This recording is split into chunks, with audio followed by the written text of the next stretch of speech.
दोस्तों नमस्कार। आज की इस वीडियो में हम घटना चक्र पुस्तक पूर्वालोकन में पर्यावरण एवं पारिस्थितिकी इस विषय को पढ़ेंगे। तो चलिए शुरू करते हैं। सबसे पहले चलिए देख लेते हैं किन किन विषयों को, किन किन टॉपिक को इसमें कवर करेंगे हम। इसमें कुल 11 चैप्टर हैं जिसे हम पढ़ेंगे। पहला है पर्यावरण एवं सतत विकास, पारिस्थितिकी, जैव विविधता, हरितगृह प्रभाव एवं जलवायु परिवर्तन, ओजोन परत क्षरण, वन एवं वन्य जीव अभ्यारण्य, जैवमंडल रिजर्व, वैकल्पिक ऊर्जा, प्रदूषण, जल संरक्षण और मिसलेनियस टॉपिक, जिसमें सभी प्रकार के प्रश्न शामिल होते हैं। तो चलिए देखते हैं। इसमें हम पर्यावरण एवं सतत विकास को सबसे पहले पढ़ेंगे। सबसे पहले हम तथ्यों को पढ़ेंगे, उसके बाद में हम प्रश्नों को सॉल्व करेंगे, जिससे हमें प्रश्नों को सॉल्व करने में तथ्य जब हम पढ़ लेंगे तो प्रश्नों को सॉल्व करने में हमें काफ़ी आसानी होगी। तो देखते हैं, इसमें पर्यावरण के बारे में दिया गया है। तो क्या है कि पर्यावरण क्या होता है? पर्यावरण पृथ्वी पर पाए जाने वाले भूमि, जल, वायु, पेड़ पौधे एवं जीव जंतुओं का समूह जो हमारे चारों ओर है, सामूहिक रूप से पर्यावरण कहलाता है। यानी कि हमारे आसपास में एनवायरनमेंट में जो भी चीज़ें हैं वो हमारे पर्यावरण का ही हिस्सा है। पर्यावरण में ये अजैविक और जैविक संगठक आपस में अंतःक्रिया करते हैं। ये संपूर्ण प्रक्रिया एक तंत्र के रूप में संचालित होती हैं, जिसे पारिस्थितिकी तंत्र के रूप में परिभाषित किया जाता है। पर्यावरण संरक्षण अधिनियम 1986 के अनुसार पर्यावरण किसी जीव के चारों तरफ घिरे भौतिक और जैविक दशाएं और उनके साथ अंतःक्रिया को सम्मिलित करता है। पर्यावरण दो शब्दों से मिलकर बना होता है, परि प्लस आवरण, जिसका अर्थ होता है जो आवरण हमें चारों ओर से घेरे हुए है। इसी को हम पर्यावरण के नाम से जानते हैं। पर्यावरण के कुछ हिस्से हैं, जैसे कि वायुमंडल, जीवमंडल, जलमंडल, स्थल मंडल। वायुमंडल में क्षोभ मंडल, समताप मंडल और भी मंडल हैं, जैसे आयन मंडल, मध्य मंडल, बहिर्मंडल। इसमें स्थल मंडल में आ जाएगा पर्वत, मैदान, मरुस्थल, पठार इत्यादि सब आ जाते हैं। जीवमंडल में पेड़ और जंतु। यही जलमंडल में देखें तो हिमनद, झील, नदी और सागर, ये सब आपस में अंतःक्रिया करके एक पर्यावरण का निर्माण करते हैं। पर्यावरण एक अविभाज्य समष्टि है। जैविक एवं अजैविक तत्वों वाले पारस्परिक क्रियाशील तंत्रों से इनकी रचना होती है। पर्यावरण के 3 संगठक हैं, जैसे भौतिक और अजैविक। इसमें आ जाएगा स्थल, वायु, जल आदि। जैविक में पादप, जंतु तथा सूक्ष्म जीव। सांस्कृतिक में जो मानव निर्मित गतिविधियाँ होती हैं वो सांस्कृतिक में मानी जाती हैं। सांस्कृतिक पर्यावरण के अंतर्गत आर्थिक, सामाजिक, राजनीतिक गतिविधियां शामिल होती हैं। अतः पर्यावरण कई संगठनों से निर्मित एक संरचना है। यह सभी जैविक अजैविक अवयवों का सम्मिश्रण है, जो जीवों को चारों ओर से प्रभावित करता है। पर्यावरण के कुछ कारक संसाधन के रूप में कार्य करते हैं तथा कुछ कारक नियंत्रक के रूप में कार्य करते हैं। यानी कि कुछ इसे निर्मित करने में इसकी भूमिका निभाते हैं, तो यानी कि फिर उसके बाद में जो निर्माण होता है उनके नियंत्रण भी करने के कुछ कार्य पर्यावरण में इसमें अवेलेबल होते हैं। पर्यावरण को बृहद एवं लघु स्तर पर समझा जा सकता है। इसके साथ ही क्षेत्रीय और भूमंडलीय स्तर पर पर्यावरण की भिन्नताएं पाई जाती हैं।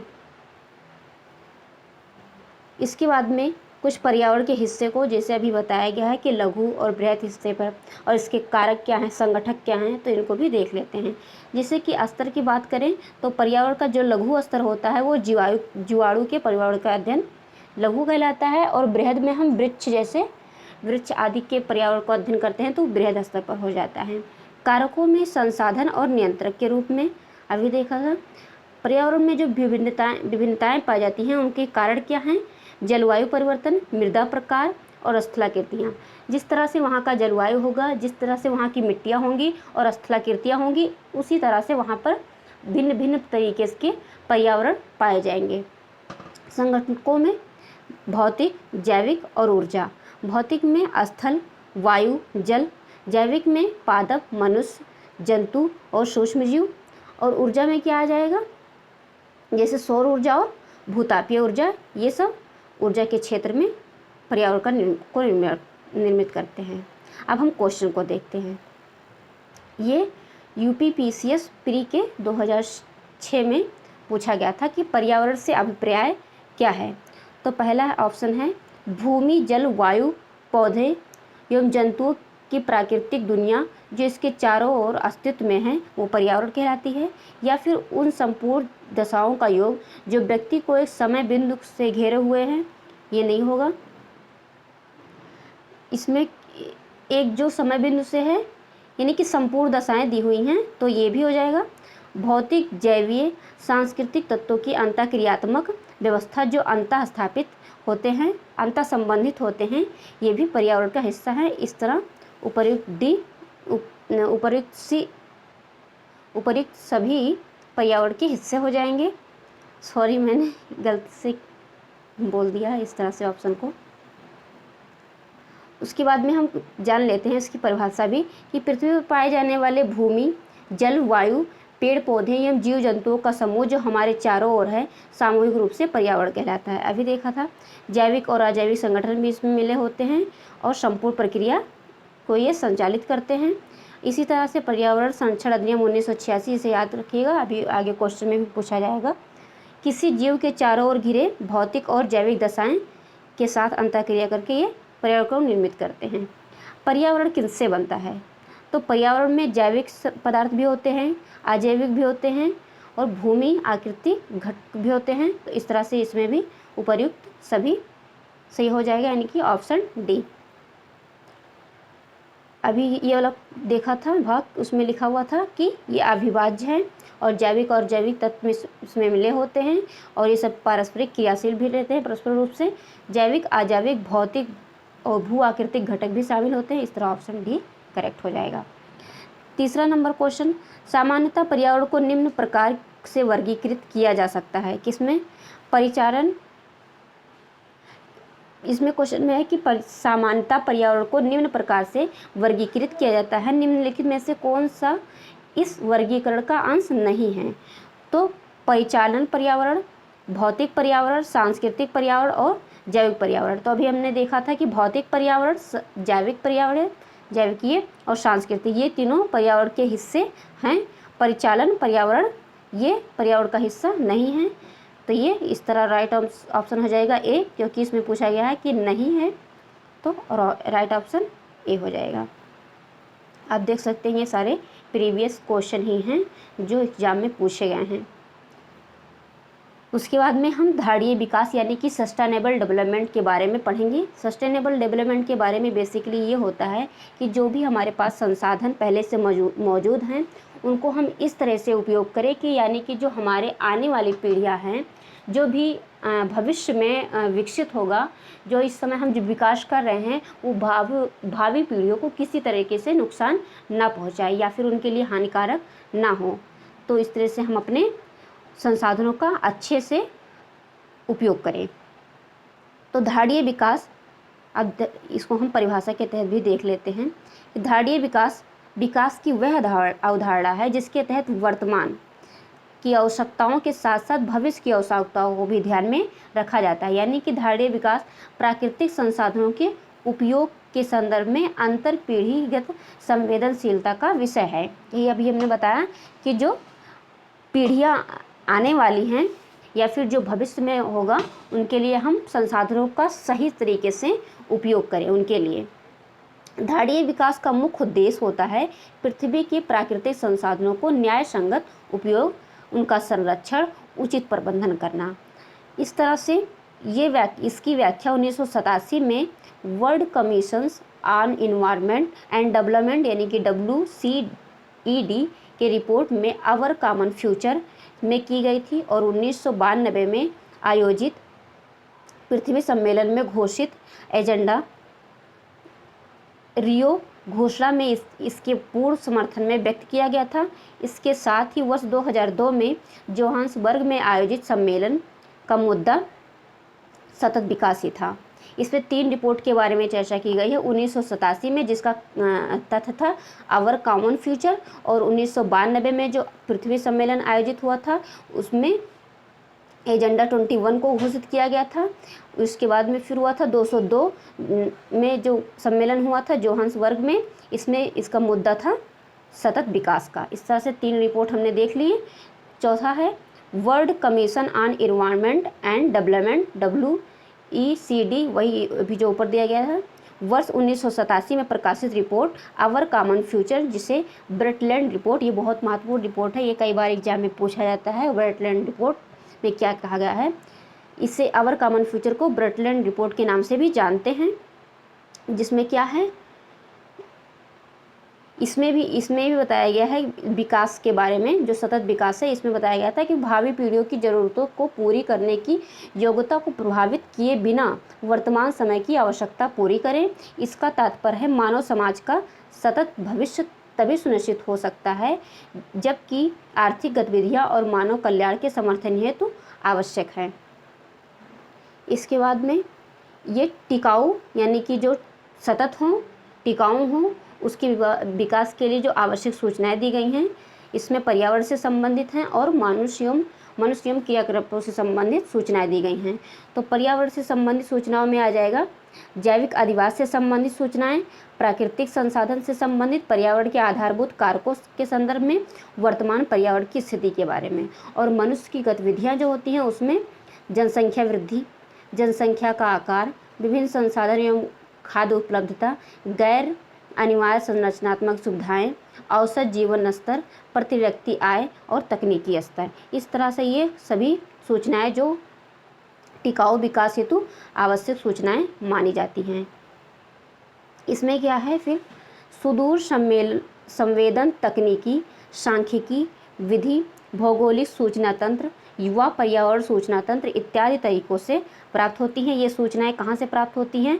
सुदूर संवेदन तकनीकी, और इसमें गणना की जाती है। भौगोलिक सूचना तंत्र भी लगाया जाता है, यानी कि देखा जाता है कि जैसे कि इसमें जो सूचनाएं दी गई हैं कि जैविक अधिवास कैसा है किसी जीव जंतु का, वर्तमान में उस समय वहाँ की पर्यावरण की स्थिति कैसी है, वहाँ पर किस प्रकार के संसाधन पाए जाते हैं, तो ये इन सभी तकनीकों के माध्यम से इस सूचना को एकत्र किया जाता है। इन्हीं सूचना के आधार पर हम एक आंकड़े तैयार करते हैं और उसके बाद में योजनाओं की, विकास की योजनाओं को एक रूपरेखा तैयार की जाती है। फिर हम प्रश्नों को देखते हैं। इसमें प्रश्न है, कथन दिया हुआ है, फिर उसके बाद में कारण दिया गया है। अब इसमें क्या कहा गया है कि नीचे दिए गए 2 कथन, जिनमें एक कथन तथा कथन ए, दूसरे कथन कारण आर में क्या कहा गया है। इसमें कथन ए में कहा गया है कि सतत विकास मानव समाज के कल्याण हेतु महत्वपूर्ण है। उसके बाद में कारण में है कि किस लिए ये महत्वपूर्ण है, अगर महत्वपूर्ण है तो किस लिए। कारण बताया गया है कि सतत विकास से अभिप्राय ऐसे विकास से है जो भावी पीढ़ियों की ज़रूरतें पूरी करने की योग्यता को प्रभावित किए बिना वर्तमान समय की आवश्यकता को पूरी करे। अब यहाँ पर हमें जब कथन कारण वाले प्रश्नों को सॉल्व करना होता है तो हमें खुद से ये क्वेश्चन करना होता है कि क्यों, यानी कि क्यों ये जो कथन दिया गया है क्यों ये सही है। तो इस पे क्वेश्चन करो कि क्या सतत विकास जो है वो भावी पीढ़ियों के लिए सही है। तो इसमें जो कथन दिया गया है उससे पढ़ो बाद में कि सतत विकास मानव कल्याण के लिए महत्वपूर्ण है, तो हाँ ये महत्वपूर्ण मानी जाती है। ये भी यही परिभाषा में लिखा गया है कि समाज के कल्याण हेतु महत्वपूर्ण है। तो इस तरह से कथन ए और कारण ए दोनों शब्द हैं और कारण आर कथन ए की व्याख्या, सही व्याख्या करता है। तो इस तरह राइट आंसर हो जाएगा ए। अब इसमें हम जो रिपोर्ट दिया गया है उसको भी देख लेते हैं। World commission on environment development द्वारा वर्ष 1987 में प्रकाशित रिपोर्ट में क्या था, आवर कॉमन फ्यूचर, जिसे ब्रटलैंड रिपोर्ट से जानते थे हम लोग, उसमें ही दिया गया था कि सतत विकास अभिप्राय ऐसे विकास है जो भावी पीढ़ियों की जरूरतों को पूरा करता है और इसमें भविष्य को सुनिश्चित भी करता है। आर्थिक गतिविधियाँ, मानव कल्याण या समर्थन होता है। इसमें जीव भौतिकी और सामाजिक परिस्थितियाँ पीढ़ी दर पीढ़ी पोषित और संरक्षित की जा सके, यानी विकसित की जा सके। इस तरह ये कथन कारण दोनों सही हैं और कथन इसकी सही व्याख्या भी करता है। दूसरा नंबर क्वेश्चन क्या है, वर्ष 1987 में संयुक्त राष्ट्र में पर्यावरण से संबंधित एक प्रतिवेदन की प्रस्तुति के उपरांत धारणीय विकास यानी सस्टेनेबल डेवलपमेंट की चर्चा आरंभ हुई। वह प्रतिवेदन क्या था? तो अभी हमने देखा इसमें 1987 में आवर कॉमन फ्यूचर के बारे में बात किया गया था, तो इस तरह राइट आंसर हो जाएगा बी। यह भी हाल ही में यूपी परीक्षा में पीसीएस की 2020 में पूछा गया था। तीसरा नंबर क्वेश्चन क्या है? रियो पृथ्वी सम्मेलन, इसमें दिया गया है कि कालक्रम के अनुसार इसे व्यवस्थित करना है, यानी कि कौन सा सबसे पहले है, उसके बाद में, तो हमें इसे अवरोही क्रम में लगाना है। तो फिर इसमें पहला है रियो पृथ्वी सम्मेलन, ये हुआ था 1992 में। ब्रटलैंड अभी हमने देखा 1987 में। मॉन्ट्रियल प्रोटोकॉल और द लिमिट ग्रोथ, इसमें देख लेते हैं, ये द लिमिट ग्रोथ हुआ था 1972 में और रियो पृथ्वी सम्मेलन ये 1992 में, ब्रटलैंड वाला 87 में, मॉन्ट्रियल प्रोटोकॉल परिवर्तन 1989 में। तो सबसे पहले कौन सा सम्मेलन हुआ था? सबसे पहले हुआ था द लिमिट ग्रोथ 1972 में, फिर उसके बाद में दूसरा ब्रटलैंड वाला हो जाएगा, फिर मॉन्ट्रियल, फिर सबसे बाद में 1992 में रियो। तो इस तरह राइट ऑप्शन हो जाएगा वी, करेक्ट आंसर हो जाएगा वी। एक मिनट, फिर चलते हैं नेक्स्ट क्वेश्चन पे। चौथा नंबर क्वेश्चन है, धारणीय विकास किसके उपयोग के संदर्भ में अंतरपीढ़ीगत संवेदनशीलता का विषय है? तो इसमें दिखा हुआ है प्राकृतिक संसाधन के बारे में, भौतिक संसाधन, फिर औद्योगिक संसाधन और सामाजिक संसाधन। तो धारणीय विकास जो होता है वो हमें पर्यावरण को ही संरक्षित करने से संबंधित विकास के बारे में दिया गया होता है। तो हमें प्राकृतिक पर्यावरण को अच्छे से उपयोग के लिए लाया जाना होता है। तो ये हो जाएगा इसका राइट ऑप्शन ए। धारणीय विकास की वो ये अवधारणा है जिसमें हम भविष्य की आवश्यकताओं को ध्यान में रखते हुए अंतरपीढ़ीगत विषय है। इसमें धारणीय विकास के मुख्य उद्देश्य पृथ्वी के प्राकृतिक संसाधनों का न्यायसंगत उपयोग, संरक्षण और उचित प्रबंधन है। सतत विकास के लिए आवश्यक है, सतत विकास के लिए क्या आवश्यक है कि हमें क्या करना चाहिए? जैव विविधता का संरक्षण, ये सही हो जाएगा। प्रदूषण एवं नियंत्रण, प्रदूषण का हमें नियंत्रण करना जरूरी है। निर्धनता को भी घटाना सही है। फिर इस तरह ऑप्शन ये तीनों सही हैं, तो ऑप्शन डी सही हो जाएगा।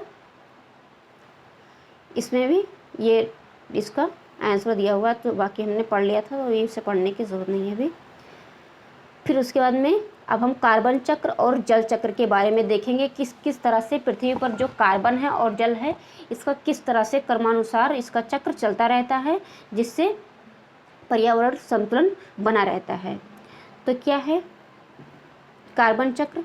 कार्बन चक्र में कार्बनिक पदार्थों के अपघटन से जीवधारियों द्वारा श्वसन प्रक्रिया और ज्वालामुखी प्रक्रियाओं, जीवाश्म ईंधनों के दहन इत्यादि में कार्बन डाइऑक्साइड पहुंचती है। स्वपोषित पौधे प्रकाश संश्लेषण की क्रिया द्वारा कार्बोहाइड्रेट्स के निर्माण में वायुमंडलीय कार्बन डाइऑक्साइड ग्रहण करते हैं और कार्बन चक्र वायुमंडल में कार्बन तत्व का संतुलन बनाए रखता है। इस तरह से जब प्रकाश संश्लेषण की क्रिया होती है और पौधे प्रकाश संश्लेषण क्रिया के तहत कार्बन डाइऑक्साइड गैस को ग्रहण करते हैं, जिससे उसकी मात्रा पर्यावरण में संतुलित बनी रहती है।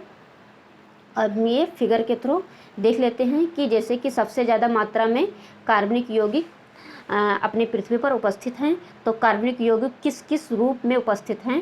तो जैसे कि कार्बनिक यौगिक जंतुओं में हैं, वो श्वसन और विघटन के द्वारा पर्यावरण में भेजते हैं। फिर उसके बाद में पौधे जो हैं वो कार्बनिक यौगिक के रूप में ग्रहण करते हैं। इसी तरह पेट्रोलियम में भी और कोयले में भी होता है। कार्बोनेट पानी में भी होता है, कार्बोनेट पानी में और चूना पत्थरों में भी पाया जाता है। कार्बोनेट सल्की के रूप में भी उपस्थित होता है। तो इसके ये कार्बन चक्र के रूप में ये विभिन्न स्वरूप में उपस्थित होता है। ये प्रकृति में कार्बन का चक्र दिया गया है।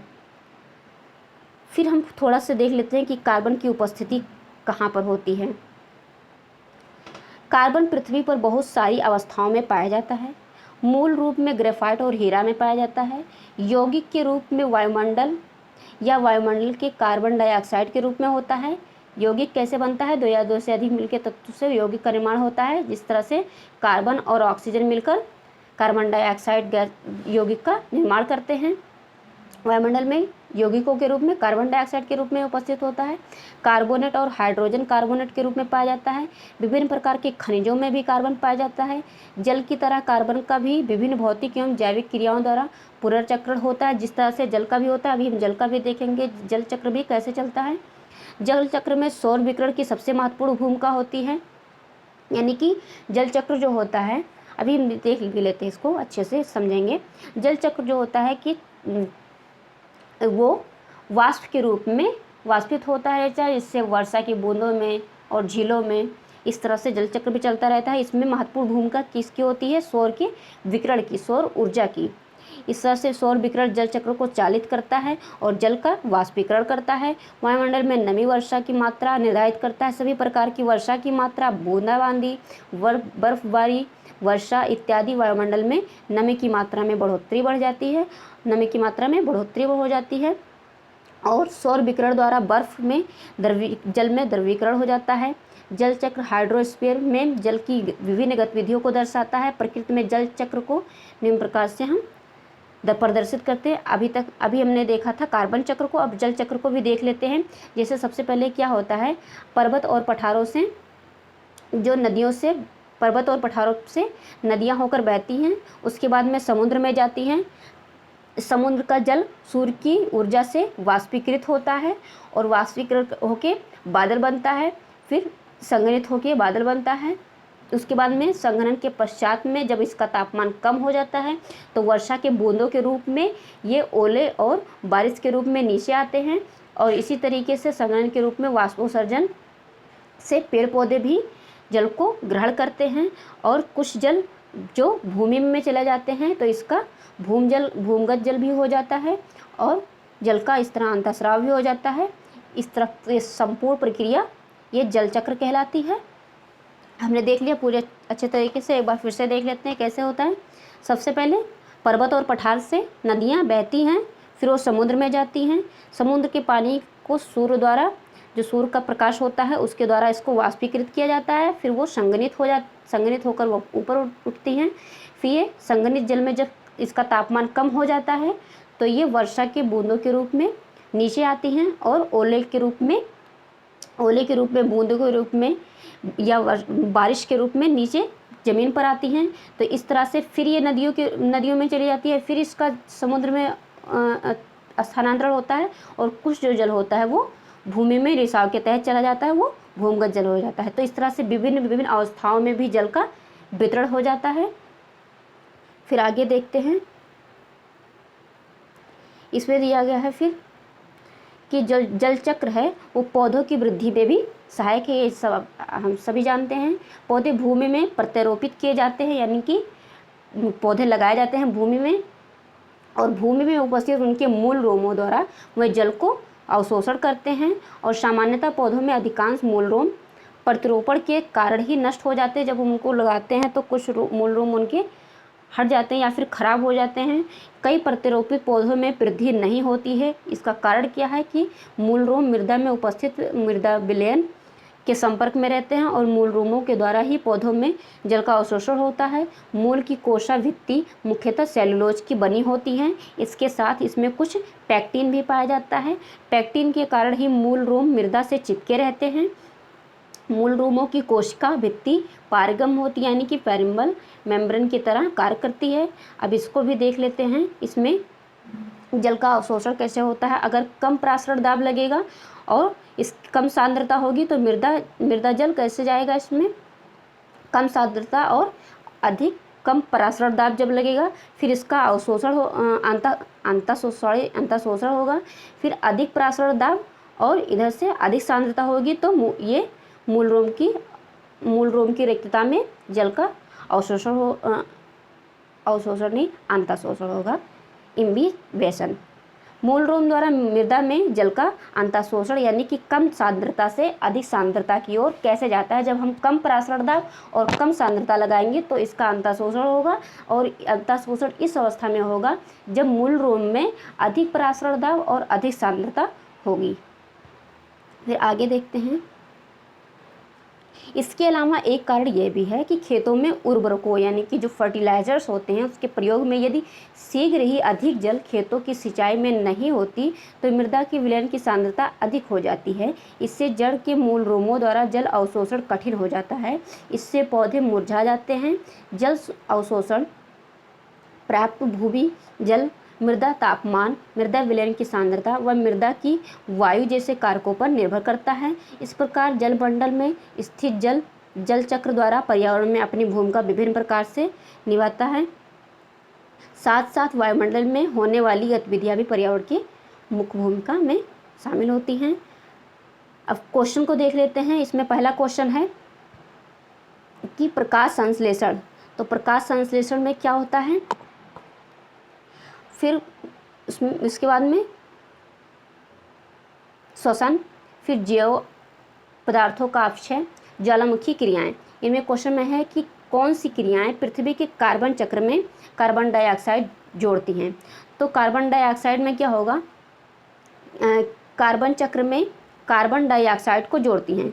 तो इसमें प्रकाश संश्लेषण तो इसमें प्रकाश संश्लेषण में क्या होता है, कार्बन डाइऑक्साइड को ग्रहण किया जाता है और श्वसन से कार्बन डाइऑक्साइड बाहर निकलती हैं। और ज्वालामुखी क्रियाएं जब होंगी तो भी कार्बन बाहर की ओर निकलेगा, यानी इससे इन सभी क्रियाओं से इसकी उत्पत्ति होती है कार्बन डाइऑक्साइड की। और जैव पदार्थों का जब अपक्षय होता है तो भी कार्बन डाइऑक्साइड निकलता है। तो इस तरह से इसमें पूछा गया कौन सी क्रिया कार्बन डाइऑक्साइड कार्बन चक्र से संबंधित है। तो ये तीनों हो जाएंगे 2, 3, 4। इस तरह से 2, 3, 4 ऑप्शन सी में है, तो ये करेक्ट हो जाएगा। प्रकाश संश्लेषण इसमें नहीं होगा। एक्सप्लेनेशन में देख लेते हैं। एक्सप्लेनेशन में दिया गया है कि पृथ्वी के कार्बन चक्र में कार्बनिक पदार्थों के अपघटन जीवधारियों द्वारा श्वसन क्रिया से, ज्वालामुखी प्रक्रियाओं से, ज्वालामुखी ईंधनों के दहन से इत्यादि से कार्बन डाइऑक्साइड पहुंचती है और स्वपोषित पौधे प्रकाश संश्लेषण की क्रिया द्वारा कार्बोहाइड्रेट्स के निर्माण में वायुमंडलीय कार्बन डाइऑक्साइड को ग्रहण करते हैं, ना कि विमोचित करते हैं अथवा जोड़ते हैं। ठीक, आप समझ में आ गया। इसके बाद में दूसरा क्वेश्चन है। दूसरे क्वेश्चन में दिया गया है कि कौन सा पृथ्वी के कार्बन चक्र में कार्बन डाइऑक्साइड की मात्रा को नहीं बढ़ाता है। तो श्वसन, प्रकाश संश्लेषण, जैविक पदार्थों का क्षय, ज्वालामुखी क्रियाएं। तो इसमें भी ये भी इसमें 2012 के में पूछा गया था पीसीएस में, तो इसमें भी हो जाएगा ऑप्शन नंबर बी। ये भी कार्बन डाइऑक्साइड की मात्रा को नहीं बढ़ाता है। वही क्वेश्चन है लेकिन पूछने का तरीका दूसरे तरीके से है कि कार्बन चक्र में कार्बन की डाइऑक्साइड की मात्रा को नहीं बढ़ाता है। प्रकाश संश्लेषण में कार्बन डाइऑक्साइड को ग्रहण किया जाता है, ये इसकी मात्रा को बढ़ाता नहीं है बाकी संतुलित करता है। तो इस तरह नहीं पूछा गया है, तो ऑप्शन नंबर बी हो जाएगा। सौर विकिरण में सबसे महत्वपूर्ण भूमिका किसकी है। सौर विकिरण से क्या होता है, कार्बन चक्र में, हाइड्रोजन चक्र में, जल चक्र में और नाइट्रोजन चक्र में। तो अभी हमने देखा था सौर विकिरण की सबसे महत्वपूर्ण भूमिका किसमें होती है, जल चक्र में। तो इस तरह राइट ऑप्शन सी हो जाएगा। ये कितने एग्जाम में पूछा गया, यूपी लोअर पीसीएस में, प्री में, पीसीएस के एग्जाम में 2002 में पूछा गया था। चौथा नंबर क्वेश्चन में क्या दिया गया है, चौथा नंबर क्वेश्चन में वायु यानी वर्षा की मात्रा निर्भर करती है। वर्षा की मात्रा हवा के दबाव पर, वायुमंडल के नमी पर, जल चक्र पर, तापमान पर। तो इसमें हो जाएगा कि वर्षा कब होगी, जब हमने बताया था कि जब तापमान की कमी हो जाती है संघनन होने के पश्चात में, जब उस संघनन के बाद में जब उसकी तापमान कम हो जाएगा तो वर्षा की जो बूंदें होंगी वो ज़मीन पर गिरना शुरू हो जाएंगी, तो वायुमंडल में नमी की वजह से।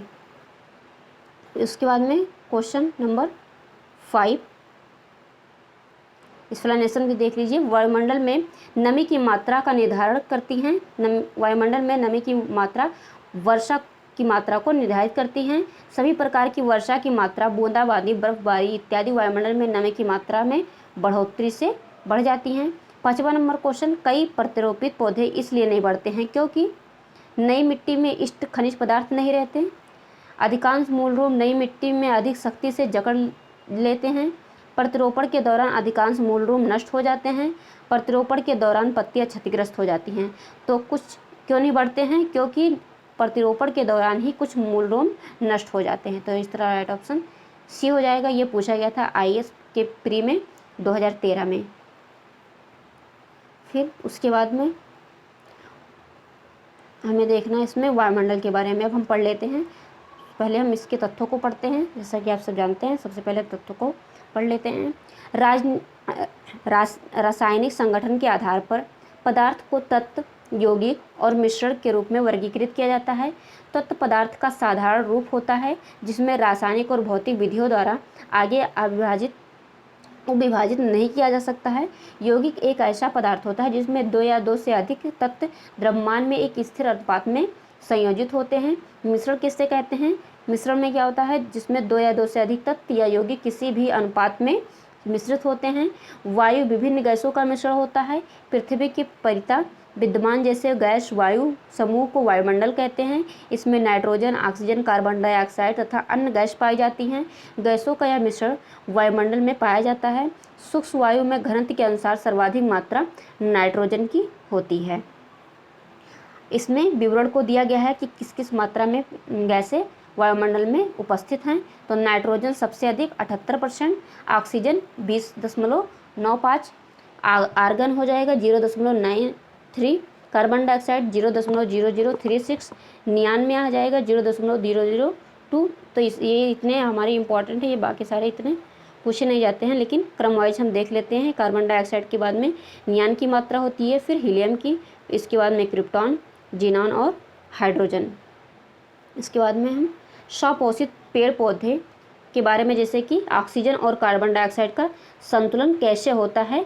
तो क्या है कि सबसे पहले हम कार्बन डाइऑक्साइड जो होता है वो पौधे द्वारा अवशोषित किया जाता है, फिर ये पौधे हमें ऑक्सीजन के रूप में इसको उत्सर्जित करते हैं। फिर जो ऑक्सीजन होता है वो जंतुओं द्वारा लिया जाता है, फिर ये जंतु कार्बन डाइऑक्साइड के रूप में पौधों को दे देती हैं। फिर इस तरह से इसका चक्र ये चलता रहता है, जिस तरह से पर्यावरण में कार्बन डाइऑक्साइड और ऑक्सीजन का संतुलन बेहतर तरीके से होता रहता है। इस तरह से हम एक्सप्लेनेशन को भी देख लेते हैं। स्वपोषित जो पेड़ पौधे होते हैं वो प्राण वायु, ऑक्सीजन का उत्सर्जन और वायुमंडल में दूषित करने वाली ग्लोबल वार्मिंग के लिए जिम्मेदार गैस कार्बन डाइऑक्साइड का अवशोषण कर लेते हैं। अगर वनस्पतियाँ नहीं होंगी तो ऑक्सीजन की कमी से पृथ्वी के जीवन पर घातक प्रभाव पड़ेगा। इस तरह समझ सकते हैं कि पेड़ पौधे हमारे लिए कितने ज़रूरी हैं। इस प्रकार पादप वायुमंडल में ऑक्सीजन और कार्बन डाइऑक्साइड के संतुलन को बनाए रखते हैं, इसलिए वनों को हरे फेफड़े भी कहते हैं। इसके अतिरिक्त विभिन्न क्षेत्रों में सड़कों के किनारे पे हरे वृक्षों की कतारें खड़ी होती हैं, वो ध्वनि प्रदूषण को से हमें बचा सकती हैं। अब क्वेश्चन को देखते हैं। पृथ्वी के चारों ओर गैसों के समूह को क्या कहते हैं? तो ये हो जाएगा वायुमंडल। ये बीपीएससी 2000 में पूछा गया था। इसके डिफिनेशन को भी तो हमने देख ही लिया था। वायु क्या है? वायु एक यौगिक है, तत्व है, मिश्रण है या विद्युत अपघट्ट है। तो वायु एक मिश्रण है, क्योंकि वायु में अभी हमने देखा था कि विभिन्न प्रकार की गैसें जो होती हैं वो भिन्न भिन्न मात्रा में मिली होती हैं। तो इसका कोई निश्चित अनुपात नहीं है कि ऑक्सीजन इतना ही है, यानी कि सभी बराबर मात्रा में उपस्थित नहीं है। नाइट्रोजन की मात्रा 78% है, ऑक्सीजन 21% है, इसके बाद में कार्बन डाइऑक्साइड 0.003% है। तो ये विभिन्न अनुपात में उपस्थित है। तो ये इस तरह से ये मिश्रण हो जाएगा वायु। ये कई बार क्वेश्चन पूछा जाता है कई एग्जामों में। ये बीपीएससी 1994 में पूछा गया था। इसमें इसका एक्सप्लेनेशन दिया गया है। 1 मिनट हम इसके ऑफ कर देते हैं नोटिफिकेशन।